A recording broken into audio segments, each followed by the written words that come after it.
The blood on Olivia Anderson's hands wasn't hers, but she wished it had been instead of her father's, as he took his last breath on the dirt floor of their ranch house outside Deeming, New Mexico Territory, in the autumn of 1878.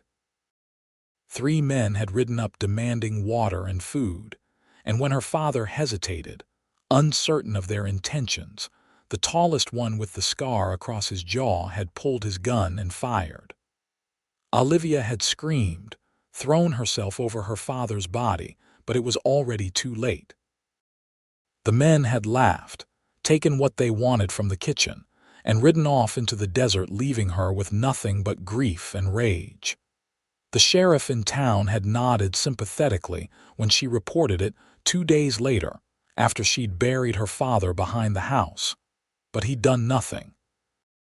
Said drifters came through all the time, and without better descriptions, there wasn't much to go on. That was when Olivia made her vow. Never again would she trust a drifter, a man without roots, without a home. Those were the dangerous ones, the ones with nothing to lose, and no reason to care about the lives they destroyed. She would run her father's ranch alone if she had to. All 20 years of her life poured into keeping his dream alive, but she would never, ever let another drifter set foot on her property. For 6 months she managed.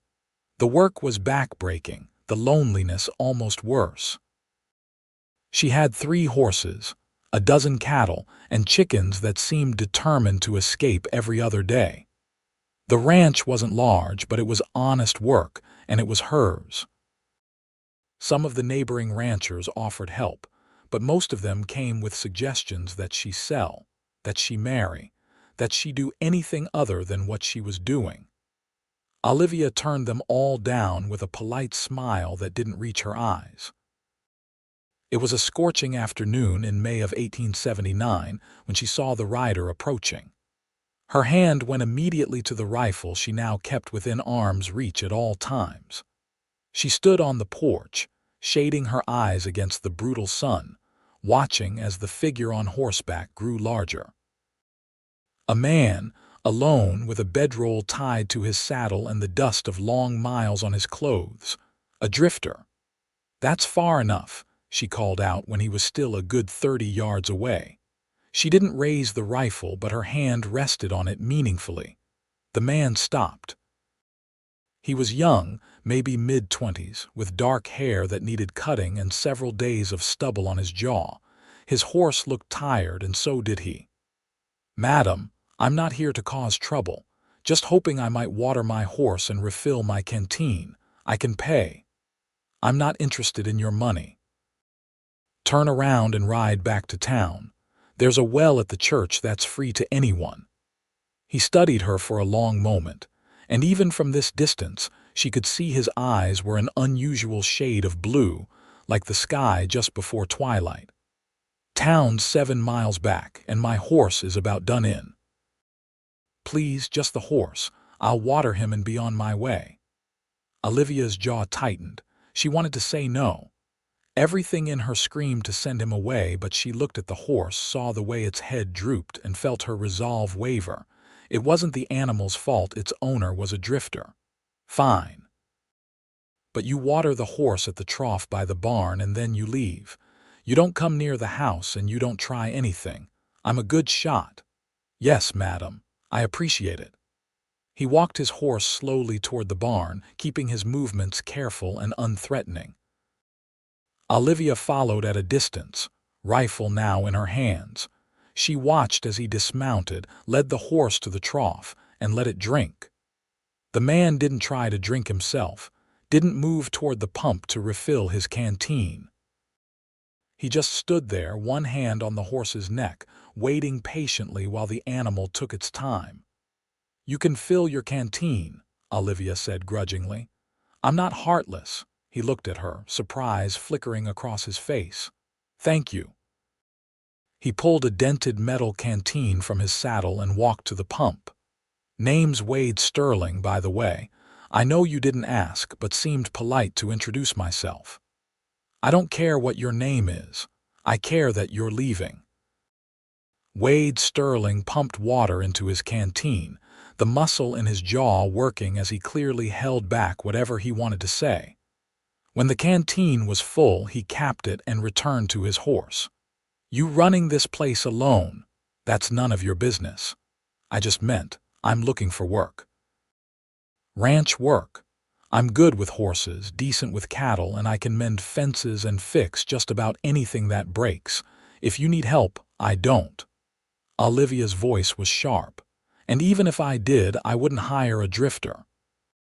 Something changed in his expression, a flash of what might have been hurt before it disappeared behind a careful mask of indifference. "Well, thank you for the water, Miss Anderson, and you're welcome. Now leave." He swung up into his saddle with an easy grace that spoke of years of practice. The horse looked better already, more alert. Wade touched the brim of his hat.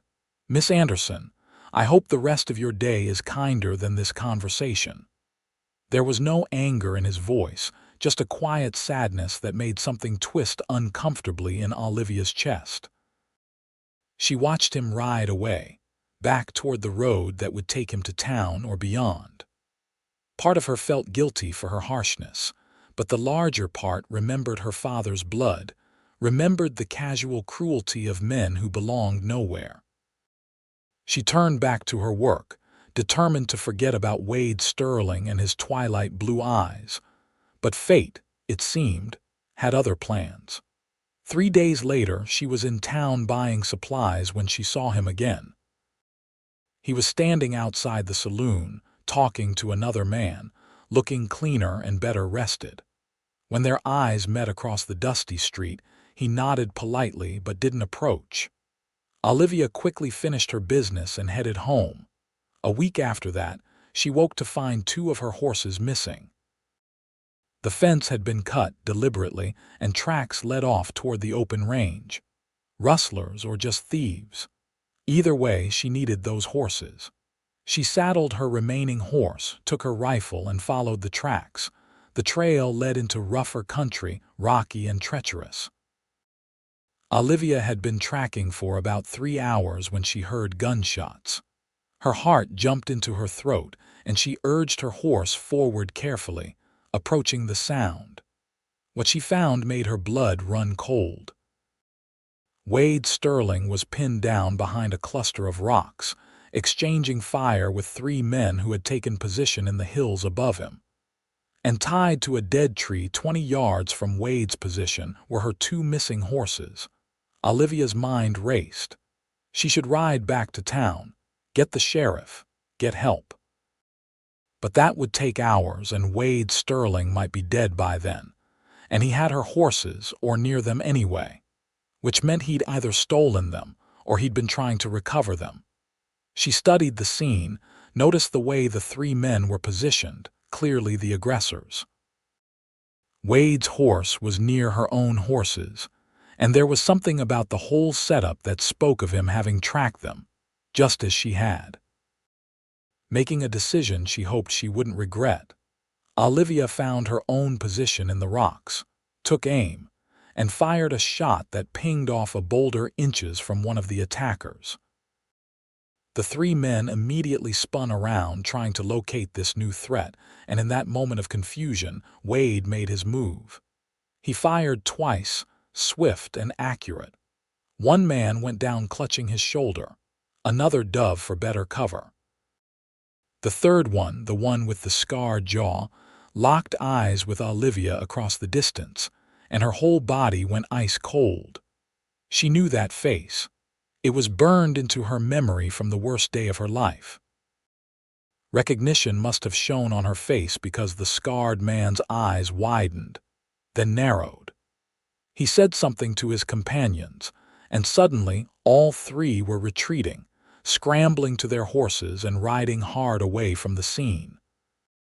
The wounded one managed to mount up, and they disappeared in a cloud of dust and thunder.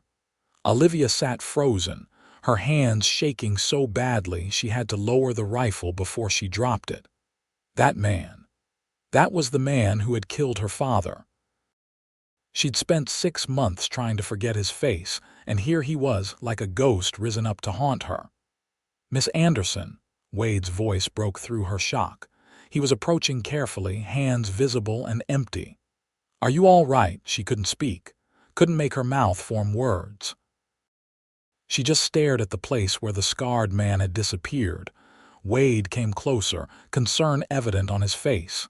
"You're shaking. Did they hurt you?" "Did they? That man," she whispered. "The one with the scar, he killed my father." Wade went very still. Then quietly he said, "Tell me." And she did. Sitting there on the rocks under the merciless New Mexico sun, Olivia told him everything. How the three men had come to the ranch, how they'd shot her father for no reason at all, how the sheriff had done nothing. Wade listened without interrupting, his face growing harder with each word. When she finished, he was silent for a long moment. Then he said, "Those are the same men who stole your horses. I saw them driving the animals this morning when I was riding out to check some of the ranches to the east, looking for work. I recognized the brand as the same one I'd seen on your horses when I stopped for water. Figured you'd want them back, and figured those men had no good reason to have them. You were trying to return my horses. Was planning to get them back and bring them to your place. Didn't expect the thieves to spot me tracking them and start shooting." He rubbed the back of his neck, a gesture that seemed almost embarrassed. "I'm not a thief, Miss Anderson. I might be a drifter, but I'm not that." Guilt washed over her, sharp and uncomfortable. "I'm sorry. I thought you thought I'd stolen them. Can't blame you for that. You don't know me from Adam." He walked over to the horses, checked them over carefully. "They're all right, spooked but not hurt. Let's get them back to your ranch before those men decide to come back with reinforcements." The ride back was quiet. Olivia's mind was spinning. Wade Sterling had tracked her stolen horses, gotten into a gunfight to recover them, and was now helping her get them home. He'd asked for nothing, expected nothing. She kept replaying her harsh words from that first meeting, feeling worse and worse. When they reached the ranch, Wade helped her get the horses settled, checked the cut fence and said, "You should reinforce this. And maybe set up some kind of alarm system, bells on wire or something. Those men know where you are now and they know you recognize them. I know." Fear clutched at her chest. She was alone out here, isolated, and now she'd made herself a target. "I'll figure something out." Wade looked at her, something working in his expression like he was fighting an internal battle. Finally, he said, "Look, I know you don't trust drifters and I understand why, but those men are dangerous. That scarred one, his name's Jack Keller. He's got a reputation from here to Colorado for being mean and unpredictable. If he thinks you can identify him, he's going to come back to silence you. Then I'll defend myself. I did it today." "You did," he agreed, "but next time they'll be ready for you. Next time they'll come at night or with more men, or they'll just burn you out and shoot you when you run." He paused. "Let me help. Let me stay on, do the work around the ranch. I'm a good hand, I swear it, and I can watch your back while you watch mine." Every instinct in Olivia screamed to say no. She'd made a vow, never trust a drifter. But Wade Sterling had saved her horses, had given her information that might save her life, and something in his eyes made her want to believe him. "Why would you do that? You could just ride on, find work somewhere safer." "I could," he admitted, "but it wouldn't sit right with me, leaving you here alone knowing what I know. And to be honest, I'm tired, Miss Anderson. Tired of drifting, tired of never staying anywhere long enough to call it home. I've been on the move for 5 years, and I'm ready to stop. Your ranch seems like as good a place as any to put down roots, if you'll have me." The words hung in the air between them, weighted with meaning that went beyond just a job offer.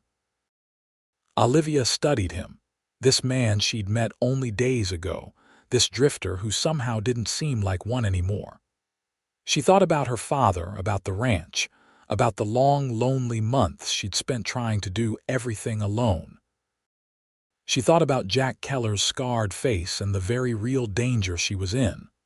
"All right," she said quietly. "You can stay. There's a bunkhouse out back, needs some fixing up, but it's weatherproof. I can't pay much, but I can offer room and board and a small wage." Wade's face transformed with his smile, and Olivia felt her breath catch. It was like watching the sun break through storm clouds. "You won't regret this, Miss Anderson. I promise you that. Call me Olivia. If you're going to be working here, we might as well use first names." "Olivia," he said, trying it out. "Pretty name. And you can call me Wade." Over the next few weeks, Olivia discovered that Wade Sterling was as good as his word. He worked harder than any hand she could have hired, up before dawn and working until after dusk. He repaired the bunkhouse, reinforced all the fences, set up the alarm system he'd suggested, and proved himself skilled with both horses and cattle. He was patient with the animals, gentle but firm, and Olivia found herself watching him work more often than she cared to admit. They fell into an easy routine. Breakfast together at the main house, work separately during the day, dinner together in the evening. At first, Olivia kept the conversation purely practical, discussing what needed to be done around the ranch, but gradually they began to share more.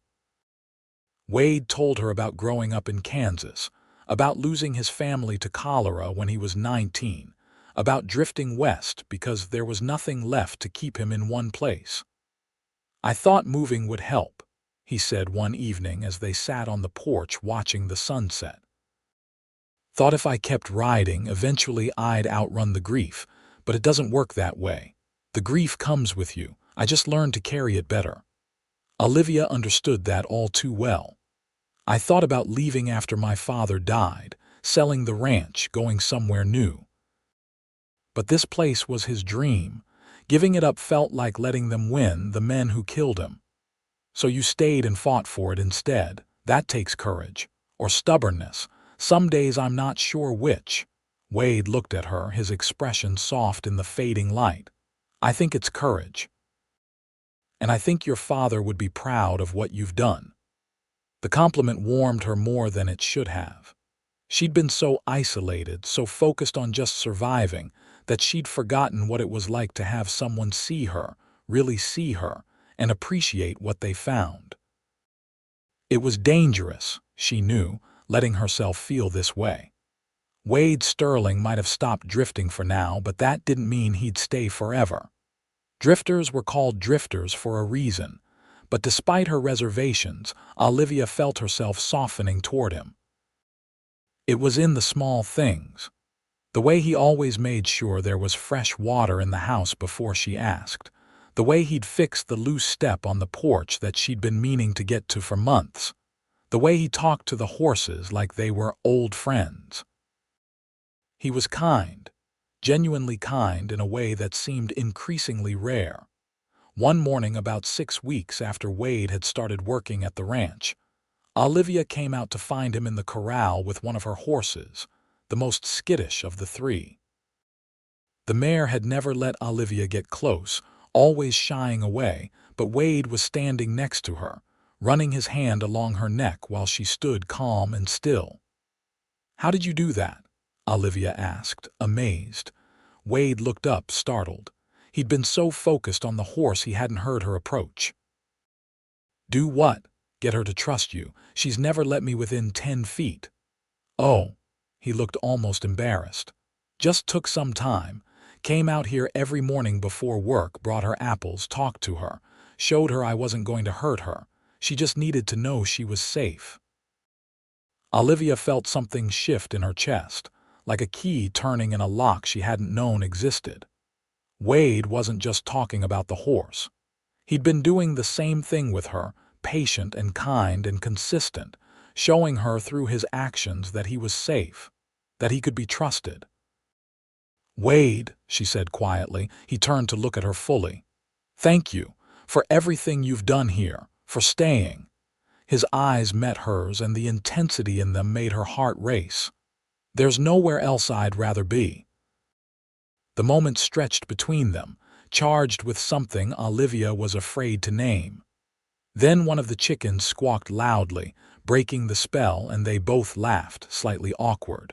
But something had changed. They were both aware of it. The conversations grew longer, more personal. They found excuses to work together rather than separately. When their hands accidentally touched passing tools or dishes, neither pulled away quite as quickly as they should have. It was late June when Jack Keller came back. Olivia was in the garden behind the house, and Wade was in the barn when she heard horses approaching. Multiple horses.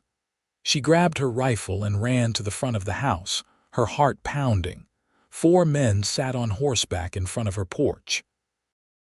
Jack Keller was in front, his scarred jaw twisted in something that might have been a smile. "Remember me, Miss Anderson. Get off my property." Her voice shook, but she kept the rifle steady. "Now, that's not very friendly. We just came to talk. See, you caused me some trouble a few weeks back. Got a good look at my face, recognized me from before. That makes you a liability, and I don't like liabilities." Wade appeared from the barn, his own rifle in hand. He moved to stand beside Olivia, his presence solid and reassuring. "The lady asked you to leave." Keller's eyes narrowed. Well, the drifter. Didn't figure you for sticking around. Thought your kind didn't stay anywhere long." "I'm not going anywhere," Wade said calmly. "And neither is she. So you've got 2 choices. You can ride out now and never come back, or we can settle this right here. 4 against 2. I like those odds." "Do you?" Wade's voice was steady, almost conversational. "Because I'm betting you didn't notice the 3 ranch hands from the neighboring property who followed you here. They've got rifles trained on you right now from the rocks behind you. Thompson Ranch doesn't take kindly to people threatening their neighbors." Olivia didn't dare take her eyes off Keller to check if Wade was bluffing, but Keller clearly wasn't sure either. His eyes flickered, uncertain. "You're lying." "Am I? You want to take that chance?" "Because I rode over to Thompson Ranch last week, told them about the trouble you caused before.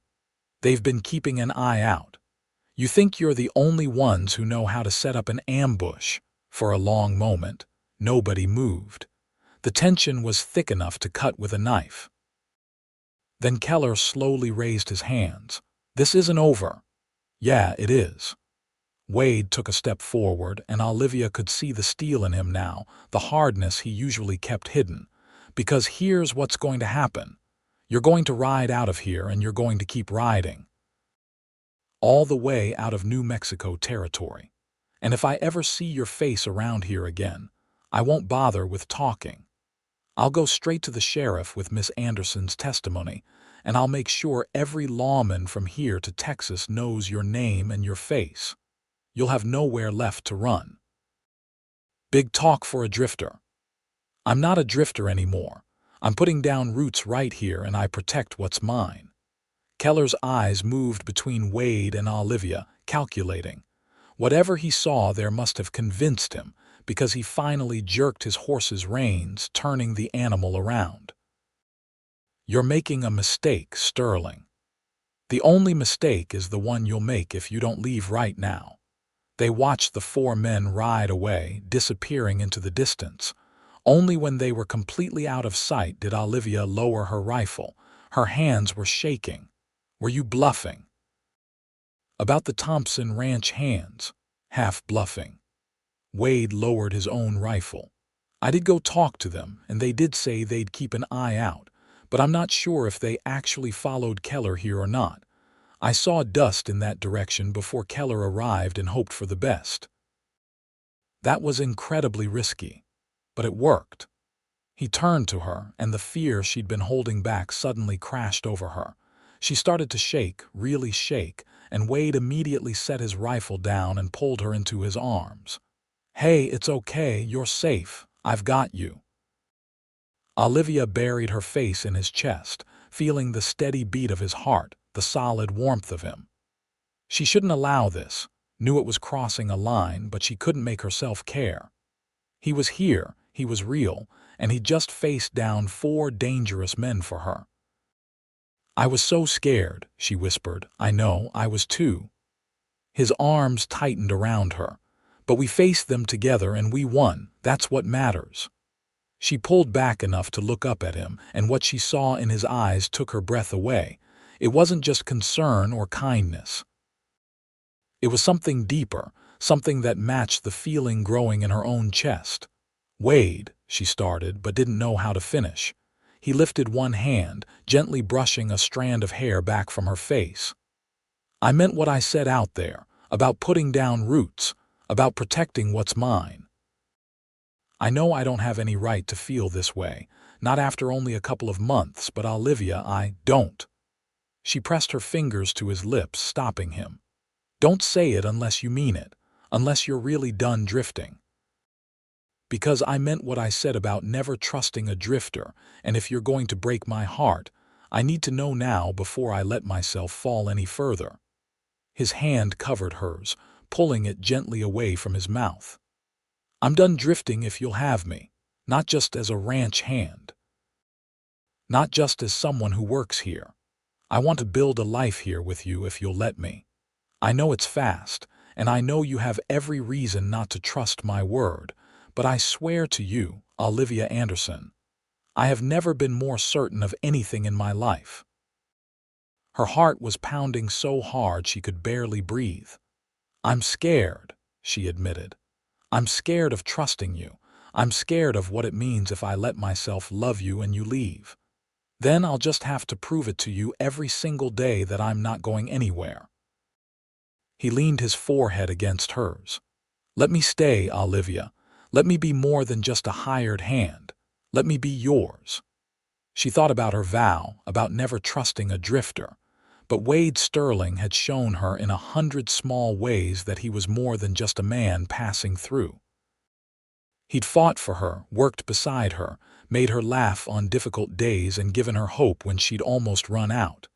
And somewhere along the way, without her quite meaning to let it happen, she'd fallen in love with him. "You're mine," she said softly, "if you promise you're done drifting."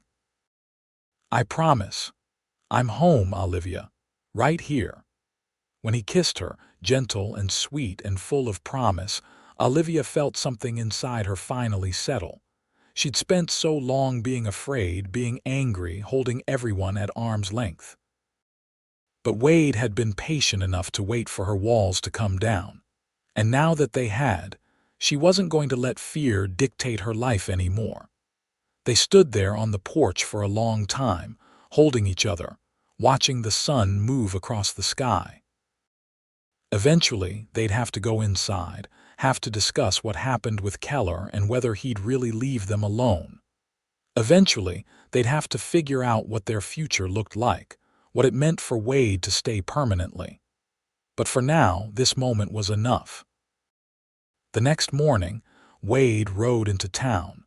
When he came back hours later, Olivia was hanging laundry and saw the determined set of his shoulders as he dismounted. "What did you do?" "Talked to the sheriff. Gave him a full description of Jack Keller and his men, told him about your father's murder and the recent threat.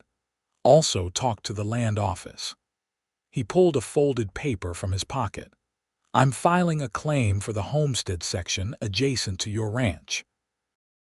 The one that's been sitting empty for 2 years. It's not much, but combined with your land, it'll make a decent-sized spread." Olivia stared at the paper, then at him. "Wade, that's a big commitment. That's the idea. I told you I'm done drifting. Filing a land claim is about as permanent as it gets." He looked almost nervous. "That is, if you're okay with me claiming land next to yours. I know we haven't talked about specifics yet, about what us being together means, but I figured." She cut him off with a kiss, quick and happy. "It's perfect. You're perfect." His nervous expression transformed into pure joy. "So we're really doing this, building a life together. We're really doing this." Over the next several weeks, they fell into a new rhythm. Wade worked both his claimed land and Olivia's ranch, slowly building up the infrastructure on his property while maintaining hers. They ate all their meals together now, and most evenings were spent on the porch, planning their future. Wade talked about wanting to expand the horse breeding program, about his ideas for irrigation. Olivia shared her dreams of having a real home, a family, a life that was about more than just surviving day to day. The physical distance between them was carefully maintained. Wade still slept in the bunkhouse, though it was clear it cost them both. They were courting properly, taking their time, doing things right. When Wade did kiss her, which was often, it was always sweet and respectful, though the heat building between them promised more for the future. In August, an official-looking letter arrived for Wade. Olivia watched nervously as he read it, saw his expression grow serious. "What is it?" "It's from the marshal's office in Santa Fe. Someone reported information about Jack Keller. Turns out he's wanted for murder and robbery in 3 territories. They're putting together a posse to track him down." He looked up at her. "They want me to help identify him." Fear clutched at Olivia's chest. "No, it's too dangerous." "Olivia, if they catch him, you'll be safe." "Really safe, not just hoping he stays away. He'll hang for what he's done." "And what if he kills you first? What if you ride out to help them and never come back?" Her voice broke. "I just found you, Wade. I can't lose you." He crossed to her, taking her hands in his. "I'll be careful. And I'll come back, I promise. The marshals know what they're doing. They just need someone who can positively identify Keller when they find him." "Take me with you then." "Absolutely not. It's too dangerous." "But it's not too dangerous for you." She pulled her hands free, frustrated. "I'm not some delicate flower, Wade. I've survived this long on my own. If you're going, I'm going too." They argued about it for 2 days, but eventually Wade conceded. Partly because Olivia was absolutely stubborn when she made up her mind, and partly because he had to admit she had as much right to see Keller brought to justice as anyone. Her testimony would be valuable to the marshals anyway. They rode out together on a clear September morning, headed for the marshals' camp 2 days north. The journey was tense but uneventful. The marshals were professional and respectful, particularly when they heard Olivia's story about her father's murder. They had tracked Keller to a hideout in the hills and were planning to move in at dawn. The actual capture was almost anticlimactic. The marshals surrounded the hideout, announced themselves, and after a brief standoff, Keller and his men surrendered rather than risk a gunfight they couldn't win.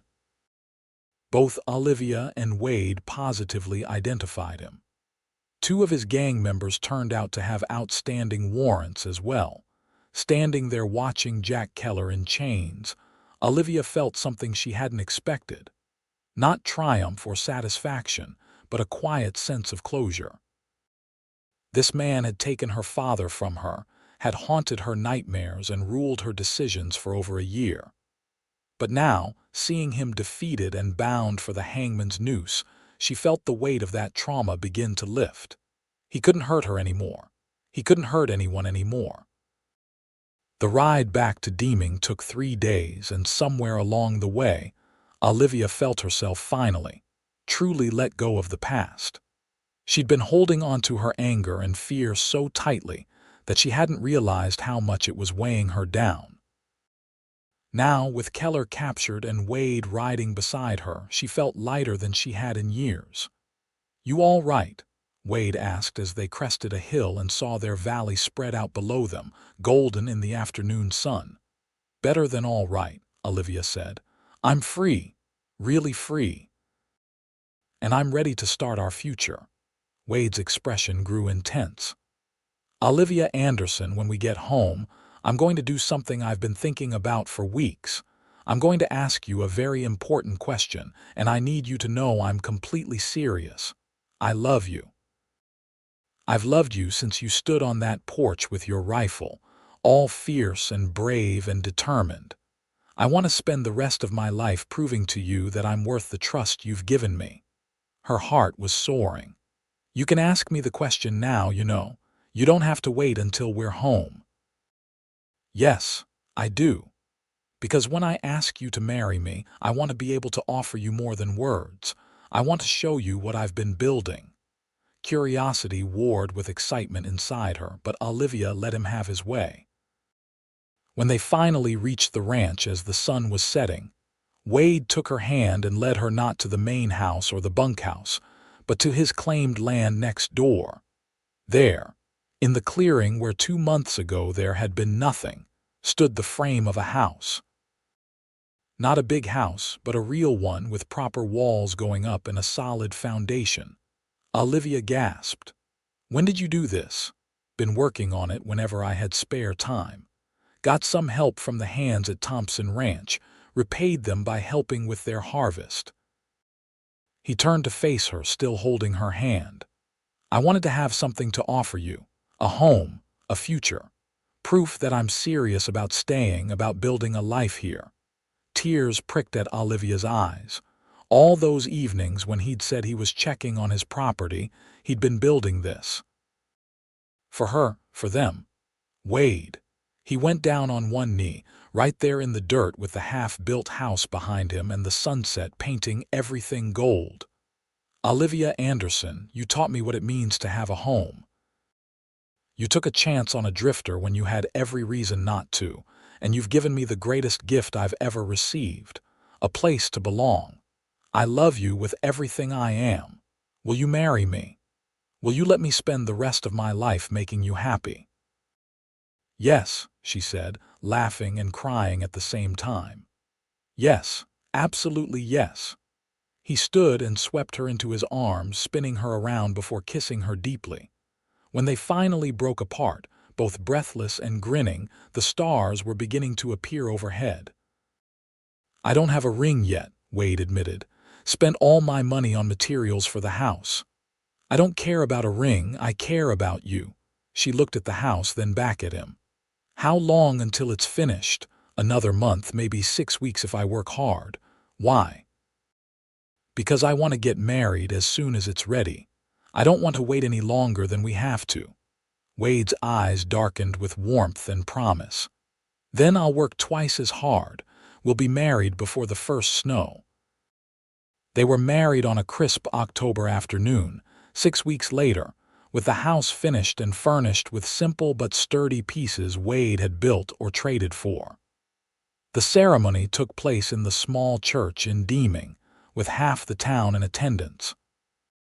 Olivia wore a dress of deep blue that had been her mother's, carefully preserved all these years.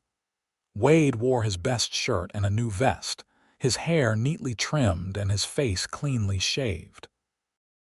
When the preacher pronounced them husband and wife, and Wade kissed her in front of everyone, Olivia felt a happiness so complete it was almost overwhelming.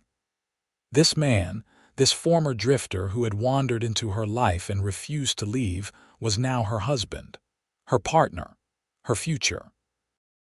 The celebration afterward was simple but joyful. The Thompson family, who had become good friends, brought food and music. Neighbors who had watched Olivia struggle alone for so long came to wish them well, genuine in their happiness for her. Even the sheriff, who had done so little to help after her father's death, seemed pleased by this turn of events. As the sun set and the party began to wind down, Wade and Olivia slipped away to their new home. Wade carried her over the threshold, both of them laughing, and then they were alone together for the first time as husband and wife. Happy? Wade asked, setting her down gently. Happier than I ever thought possible, Olivia admitted. When my father died, I thought I'd never be happy again. I thought the best I could hope for was survival, but you changed everything, Wade Sterling. Wade Sterling, he repeated thoughtfully. I'm still getting used to being a Sterling again. For so long I was just Wade, nobody in particular from nowhere in particular. You're my Wade now. And this is your home. He pulled her close, resting his forehead against hers. Our home. Everything I have, everything I am, it's ours. Together. That night marked the true beginning of their life together. The physical intimacy they'd waited for was worth the wait, tender and passionate and full of love. Olivia had known the mechanics, of course, but nothing had prepared her for the emotional intensity of sharing herself so completely with someone she loved. Afterward, lying in Wade's arms in their own bed in their own house, she felt utterly content. "I love you," she whispered into the darkness. "I love you too," Wade replied, his voice rough with emotion. "Thank you for giving me a chance, for seeing past what I was to what I could be." "You were always this person," Olivia said firmly.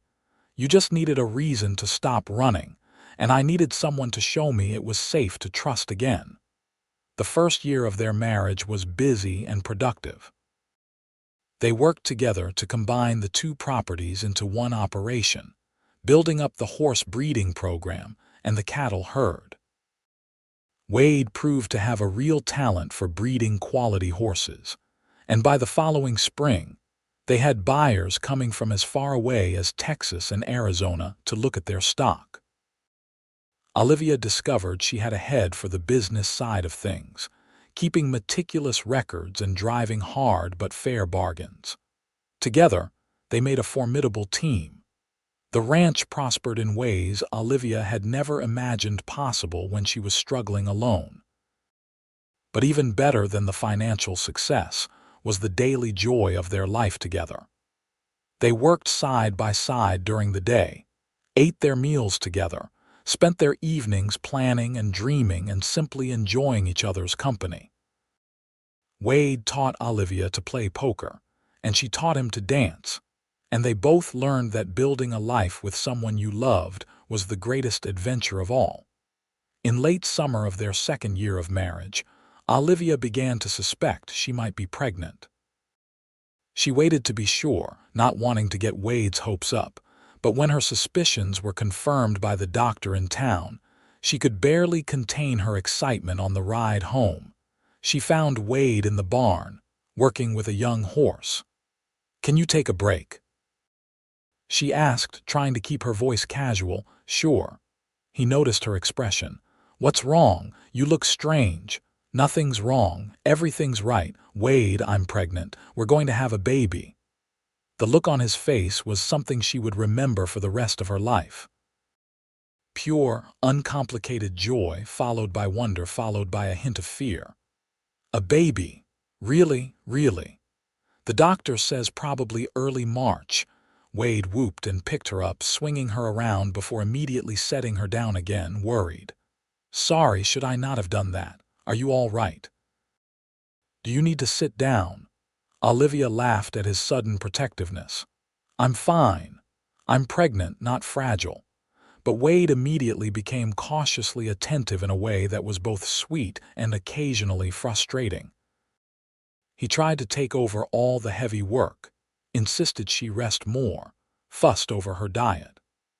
After a few weeks of this, Olivia had to sit him down and gently remind him that women had been having babies since the beginning of time, and she was perfectly capable of doing normal ranch work.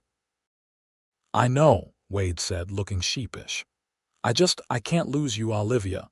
You and this baby, you're everything to me. If something happened to you, nothing's going to happen to me," she said firmly, taking his hands. "I'm strong, I'm healthy, and I have you to take care of me. Everything will be fine." And it was. The pregnancy progressed smoothly, and as Olivia's belly grew, so did their excitement. They spent the long winter evenings preparing the small room off their bedroom as a nursery, building a cradle, sewing tiny clothes. Wade read aloud from books about child rearing that he'd bought in town, determined to be a good father. Their son was born on a cold March morning in 1881, after a long but uncomplicated labor. Wade paced the floor while the midwife and two women from town attended Olivia, and when they finally let him in to meet his child, there were tears running down his face. "A boy," he whispered, staring down at the tiny red-faced infant in Olivia's arms. "We have a son. What should we name him?" Olivia asked. They discussed names, of course, but hadn't settled on anything definite. Wade was quiet for a moment, studying his son's face. Then he said, "William, after my father, if that's all right with you." "William Sterling," Olivia said, trying it out. "I like it. And we can call him Will." Baby Will was a good baby, healthy and growing fast. He had his father's blue eyes and his mother's determined spirit, and watching Wade with his son made Olivia fall in love with her husband all over again. Wade was gentle and patient, changing diapers and walking the floor with Will during fussy nights without complaint. He sang off-key lullabies and made funny faces to earn baby smiles, and Olivia could see that Wade was born to be a father. The ranch continued to thrive. They hired 2 permanent hands to help with the work, good men who treated Olivia with respect and Wade with the easy camaraderie of equals. The Sterling Ranch, as it was now known, gained a reputation for quality horses and fair dealing. Buyers sought them out, and they were able to expand their herd and improve their facilities. By the time Will was 2, Olivia was pregnant again. This time she suspected early and told Wade right away, unable to keep the secret. His reaction was just as joyful, though tempered by experience into something calmer and more confident. Their daughter was born in October of 1883, a tiny fierce thing with a lusty cry and a full head of dark hair. They named her Grace, for the grace that had brought Wade into Olivia's life at exactly the moment she'd needed him most. 2 children, Wade marveled, holding Grace while Will clung to his leg, jealous of the attention the new baby was getting. "I have a family, an actual family." "You do," Olivia confirmed, her heart full. "And they're lucky to have you." The years rolled on, marked by the rhythms of ranch life and the milestones of their growing children. Will grew into a confident boy who loved the horses and followed his father everywhere. Grace was quieter but just as determined, with her mother's practical nature and her father's kind heart. They were good children, happy and loved, growing up with the security that both their parents had lacked at various points in their lives. When Will was 6 and Grace was 4, Olivia found herself pregnant for a 3rd time. This pregnancy was harder than the first 2, leaving her more tired and uncomfortable. Wade worried constantly, but Olivia refused to slow down too much. The ranch needed her, her children needed her, and she was tougher than she looked. Their 2nd son was born in June of 1885, during a thunderstorm that Will would later claim he remembered perfectly, though he was probably too young. They named him Daniel, and he was a sunny, happy baby who smiled at everyone and everything. 3 children, Wade said one evening, watching their brood play in the yard before bedtime. "Sometimes I can't believe this is my life, that all of this is real." "It's real," Olivia assured him, leaning against his shoulder. "And you deserve every bit of it. You've worked hard for this life, Wade. You've earned it." "We've earned it," he corrected. "I couldn't have done any of this without you. You're the strongest person I know, Olivia." She kissed him softly. "We're strong together. That's what matters." By 1890, the Sterling Ranch was one of the most successful operations in southern New Mexico. They'd acquired more land, built a bigger house to accommodate their growing family, and established breeding lines that were recognized across the territory. Their horses were known for their temperament and stamina, and they had more orders than they could fill. Will, at 9, was already a skilled rider and showed real promise with the horses. Grace, at 7, had learned to read and write and kept meticulous records of the horse pedigrees, despite her young age. Daniel, at 5, was the family charmer, able to talk anyone into anything with his wide smile and earnest blue eyes. Olivia and Wade had settled into the comfortable partnership of a long marriage. They still loved each other deeply.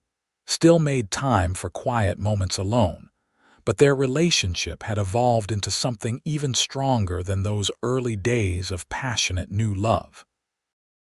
They were a team, united in their goals and their values, raising their children and building their legacy together.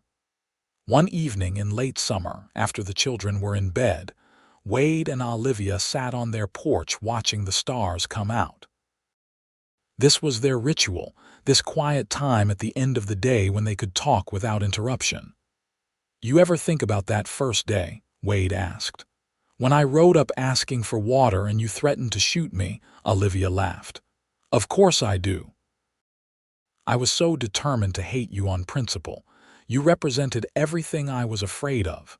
I'm glad you gave me a chance anyway. I almost didn't. If your horse hadn't looked so tired, I probably would have sent you away and never seen you again." The thought was sobering. How easily they could have missed each other, how different her life would have been.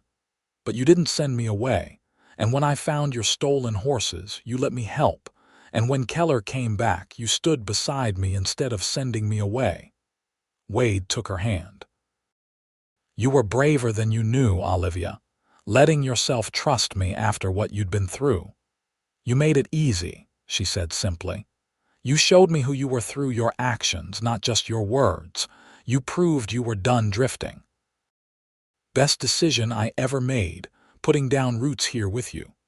He paused, then added quietly, "Do you remember what I said to Keller that day? I told him I wasn't a drifter anymore, that I was putting down roots and protecting what was mine." "I remember." "I meant it then, but I didn't fully understand what I was saying. I thought I was talking about the land, about the ranch. But it was always about you, Olivia. You were the root that held me in place. You were the home I'd been looking for without knowing it."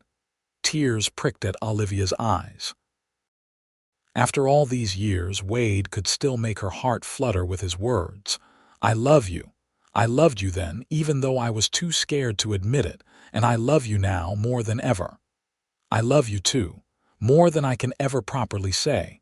He kissed her hand. "Thank you for seeing past what I was to what I could be, for giving a drifter a chance to become something more." "You were always something more," Olivia said firmly. "You just needed a place to prove it, and I needed someone to show me that trust wasn't the same thing as weakness." They sat in comfortable silence for a while, holding hands and watching the night sky. The sounds of the ranch settling in for the night surrounded them. Horses moving in the corral, the distant call of a coyote, the rustle of wind through the grass. These were the sounds of home, of the life they'd built together. Inside, their children slept safely in their beds. Beyond the house, their ranch stretched out into the darkness, prosperous and well-maintained. And on the porch, Olivia and Wade sat together, two people who had found each other against the odds and built something lasting.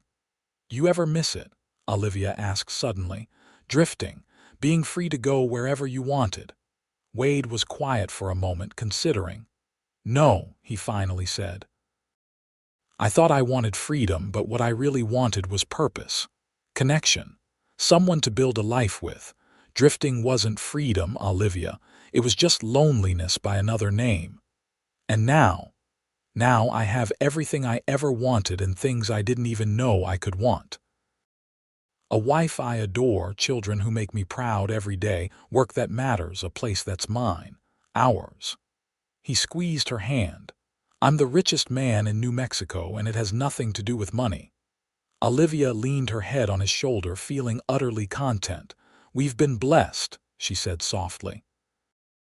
"Even with all the hardships, all the struggles, we've been incredibly blessed. We have." Wade kissed the top of her head. "And I don't take a single day of it for granted. Every morning I wake up in our bed in our house on our ranch with you beside me, and I'm grateful. Every single day, Olivia." Grateful. They stayed on the porch until the stars were thick overhead and the night air grew cool. When they finally went inside, they checked on their sleeping children first, as they did every night. Will was sprawled across his bed, one arm hanging off the side. Grace slept neat and tidy, her doll tucked in beside her. Daniel was curled in a little ball, thumb near his mouth, though he'd mostly grown out of that habit, looking at their children, the physical embodiment of their love and their future. Olivia felt her heart swell. These children would grow up with both parents who loved them, on a ranch that was prosperous and stable.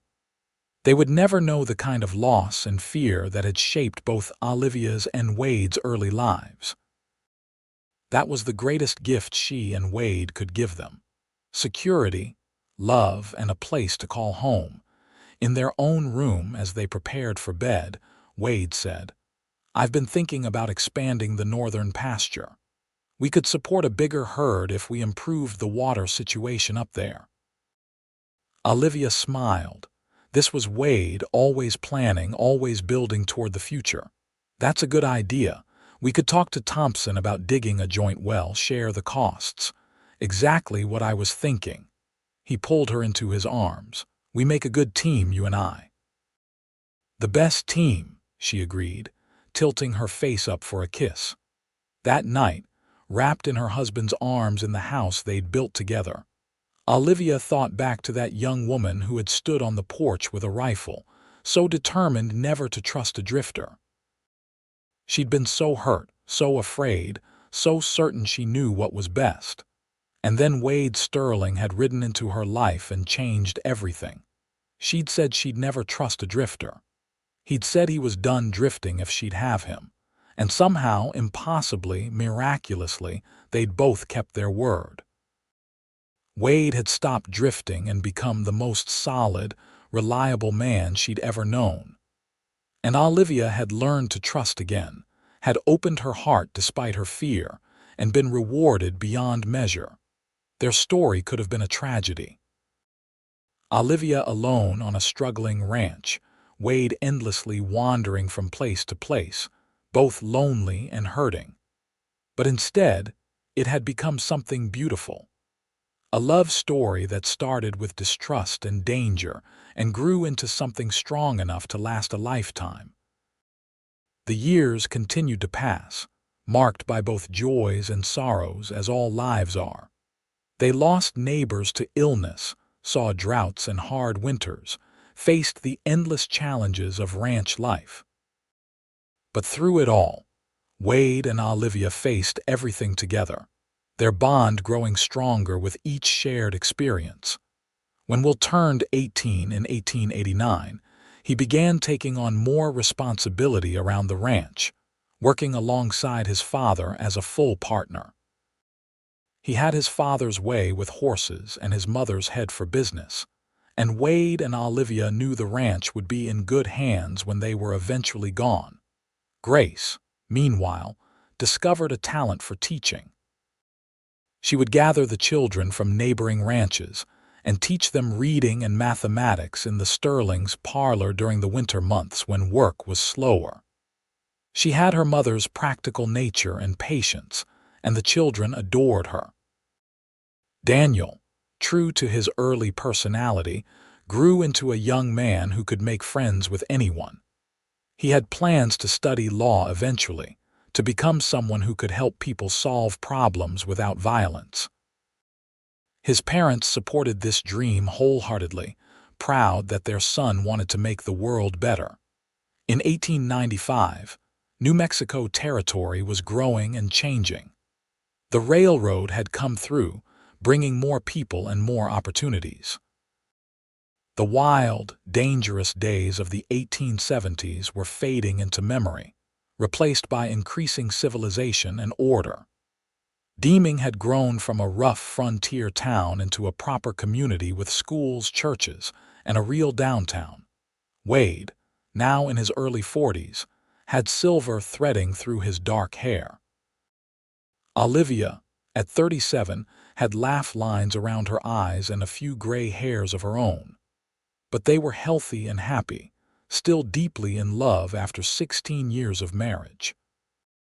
One afternoon, while going through some old papers, Olivia came across the wanted poster for Jack Keller that the marshal had given them after his capture. He'd been hanged in 1880, dead for 15 years now. She studied the drawing of his face, trying to summon the fear and anger she'd once felt, but found only a distant sort of pity. That man had been so consumed by meanness and greed that he'd thrown away his life. What a waste. What's that? Wade asked, coming into the room and looking over her shoulder. Just an old wanted poster. I was going through the desk and found it. She showed it to him. Hard to believe that was 15 years ago. Seems like another lifetime. It was another lifetime in a way. We're different people now than we were then. He studied the poster, then set it aside. Are you all right, looking at that? I'm fine, Olivia said honestly. He doesn't have any power over me anymore, hasn't for a long time. You helped me let go of that fear, Wade. You gave me something better to focus on, to build toward. Wade pulled her into a hug, and she went willingly, resting her head against his chest as she'd done 1,000 times before. You did the same for me, he said quietly. Before I met you, I was just drifting through life, not really living it. You taught me what it meant to have a purpose beyond just the next town, the next job, the next sunrise. We saved each other, Olivia said. We did. They stood there for a long moment, holding each other, grateful for the life they'd built. Then Daniel called from outside, something about one of the horses, and the moment passed back into the regular rhythm of their days. That evening, the whole family gathered for dinner as they did every night. Will talked about his plans for breeding a particularly promising mare. Grace shared stories about her students. Daniel made everyone laugh with his impression of the new sheriff in town, who was very serious and pompous. Wade and Olivia presided over the chaos with amused affection, occasionally exchanging glances that spoke of their shared love for these children, this life. After dinner, after the children had scattered to their various evening activities, Wade and Olivia found themselves alone again on the porch. The stars were coming out as they always did, constant and beautiful. You ever think about the future? Olivia asked. What our lives will look like in another 10 years, another 20, all the time, Wade admitted. I think about we're getting married someday, giving us grandchildren. Grace probably will too, if she ever stops being so picky about suitors. Daniel going off to school, coming back to visit with stories about the wider world. I think about us getting old together, sitting on this porch when our hair is completely gray and our joints are creaky. Olivia laughed. That's a nice picture. It is, isn't it? I spent so many years not thinking about the future because I didn't believe I had one worth planning for. Now I can't stop planning, dreaming, imagining all the good things still to come. We've been lucky, Olivia said, or blessed, or both. Both, Wade agreed. Definitely both. He pulled her closer, and they sat wrapped in each other's warmth as the night deepened around them. Somewhere in the distance, a horse whinnied. Closer by, they could hear Daniel's laugh as he joked with Will about something. The sounds of home, of family, of a life well lived. Olivia, Wade said softly, thank you. For what? For everything. For giving me a chance when you had every reason not to, for trusting me, for loving me, for building this beautiful life with me. For our children, our home, our years together, for all of it. Olivia felt tears prick her eyes, the good kind that came from overwhelming gratitude and love. I should be thanking you. You showed me it was safe to hope again, to love again. You proved that not all drifters are dangerous, that some of them are just good men looking for a place to belong. You gave me that place. You made yourself belong. You put in the work, proved yourself every single day. I just provided the location. Wade kissed her temple. We can argue about who deserves more credit, or we can just accept that we're both lucky to have found each other. The second option sounds better, Olivia agreed, snuggling closer. They stayed on the porch until the children came looking for them, ready to say goodnight. The family gathered for a final moment together before bed, as they did every night. It was a simple ritual, nothing fancy, but it was theirs. Grace kissed both her parents' cheeks. Daniel hugged them enthusiastically. Will, thinking himself too old for such displays but doing it anyway, clasped his father's hand and kissed his mother's forehead. When the children had gone inside and upstairs, Wade turned to Olivia. "Shall we?" "One more minute," she said, wanting to hold on to this moment just a little longer. The night was beautiful, cool and clear, and she could see the lights of other ranches in the distance. Their neighbors, their community, all the people who had become part of their extended family over the years. "What are you thinking?" Wade asked. "I'm thinking about how different my life could have been. If my father hadn't died, if I'd given up and sold the ranch, if I'd never given you that first chance to prove yourself." She turned to look at him. "I'm thinking about how many small moments had to go exactly right for us to end up here together with all of this." "Fate," Wade suggested. "Or providence. Maybe. Or maybe just luck and stubbornness and two people who were brave enough to take a chance on each other." She smiled. "Whatever it was, I'm grateful for it. So am I." Wade took her hand, lacing their fingers together. "Come on, let's go inside. Tomorrow's another day and we'll face it together like we always do." Inside their house, their children were settling into their rooms. The ranch was quiet around them. The animals bedded down for the night. Everything was peaceful, safe, exactly as it should be, in their own room. Olivia and Wade prepared for bed with the easy efficiency of long practice. When they finally climbed under the covers, Wade pulled her close and Olivia rested her head on his shoulder, listening to the steady beat of his heart. "I love you," she whispered into the darkness. "I love you too," Wade replied. "Always have, always will. Promise, promise. I'm done drifting, remember? This is where I belong, with you. Forever." And it was a promise he kept, every day for the rest of their lives. They grew old together on the ranch they'd built, watched their children grow and marry and have children of their own. Will eventually took over the ranch and expanded it even further. Grace married a teacher from Santa Fe and started a school in Deeming that still bears her name generations later. Daniel became a lawyer and then a territorial judge, known for his fairness and compassion. Wade and Olivia became grandparents, then great-grandparents. Their hair turned completely silver, their faces lined with the passage of years, but their love never dimmed.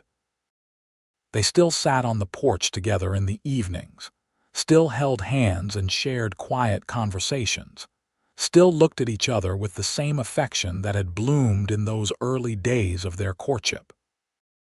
When Wade died peacefully in his sleep at the age of 72, Olivia mourned deeply, but without bitterness. She'd had 50 years with the man she loved, 50 years of partnership and joy and shared purpose. She'd been blessed beyond measure, and she knew it. She followed him 4 years later, surrounded by children and grandchildren and great-grandchildren, all of them products of the love she and Wade had shared. Her last words were his name, spoken with a smile, and those who were there said she looked young again in that final moment, as if she could see something beautiful that they could not. The Sterling Ranch remained in the family for generations, passed down from parent to child, a testament to the love and work of the drifter who found a home and the woman brave enough to give him a chance. And sometimes, on quiet evenings when the stars are bright and the wind whispers through the grass, people say you can see two figures on the porch of the old Sterling house, sitting close together, holding hands and watching the sunset, exactly as they did for so many years. It was a love story that started with mistrust and fear, but became something enduring and true. She had said she'd never trust a drifter. He had said he was done drifting if she'd have him. And from those two declarations came a lifetime of love, a family that would span generations, and a legacy that would outlive them both. In the wild, untamed New Mexico territory of the late 1800s, Olivia Anderson and Wade Sterling found something rare and precious. A love strong enough to overcome the past, brave enough to face the future, and true enough to last forever.